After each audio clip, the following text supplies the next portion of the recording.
अब सुन मैं क्यों हंस रहा था। तू जिस फिल्म अदाकारा की बात कर रहा है वो पैदाइशी मुसलमान ही होगी ना? सुल्तान ने कहा हाँ वो पैदाइशी मुसलमान है।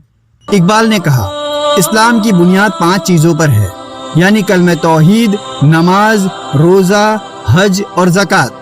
अब जो भी कलमे तौहीद का दिल से इकरार करता है वो मुसलमान कहलाता है, और हर मुसलमान पर ये लाजिम है कि वो शिर्क व बिदत ना करे, नमाज कायम करे, रमज़ान के रोज़े रखे, और अगर अल्लाह ने उसे माल व दौलत से नवाजा है तो वो हज और ज़कात का हक अदा करे। और जिस फिल्म अदाकारा के बारे में तू बात कर रहा है तो वो पैदाइशी मुसलमान ही है।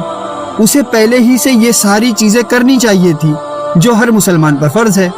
खैर वो गुमराह थी, भटकी हुई थी, या उसे किसी ने सही से समझाया नहीं था, या जो भी हो, लेकिन अल्हम्दुलिल्लाह अल्लाह ने उसे हिदायत दी, उसने तौबा की, तो अब उसे उस हिदायत को संभालना चाहिए, ना कि इस तरह से प्रचार करना चाहिए कि तहज्जुद की नमाज पढ़ते हुए अपने वीडियोस बनाए, दुआएं पढ़ते हुए अपने वीडियोस बनाए, या दूसरे अच्छे काम करते हुए इस तरह से शोबाजी की जाए, क्योंकि अल्लाह को वही इबादत पसंद है जो खालिस उसी के लिए की जाए।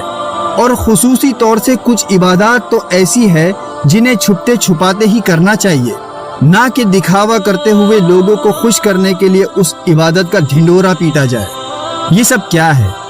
जिस फिल्म अदाकारा के बारे में तू मुझसे कह रहा है, उसे और दुनिया की हर मुसलमान औरत को चाहिए कि वो मुकम्मल पर्दा करे, अपने जिस्म के साथ साथ अपने चेहरे को भी ढांके। वीडियोस तो दूर की बात है, बल्कि खुले चेहरे के साथ गैर मर्दों के सामने तक ना आए। और जो भी मुसलमान मर्द हो या औरत, उसे अपने तकवा और इबादत को अपने रब की रजा के लिए इख्तियार करना चाहिए। खुसूसी तौर से रात की इबादत, सदक़ात और खैरात छुपते छुपाते ही करना चाहिए, ना कि इस तरह से ढिंडोरा पीटे कि जैसे नाउज़ुबिल्लाह उसने अल्लाह पर कोई एहसान कर दिया हो। तू ही सोच कि कल तक वो एक फिल्म अदाकारा थी और आज वो दीन की दाई बनने की कोशिश कर रही है। कोशिश करनी चाहिए, लेकिन सबसे पहले अक़ीदे तौहीद और दीन की सही समझ बूझ को खुद अपनी जिंदगी के मामलात में शामिल करना चाहिए।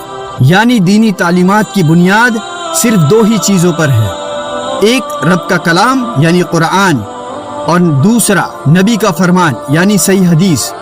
और सिर्फ उस अदाकारा को ही नहीं, बल्कि दुनिया में बसने वाले तमाम मुसलमानों को कुरान और सही हदीस ही से दीनी तालीमात हासिल करना चाहिए।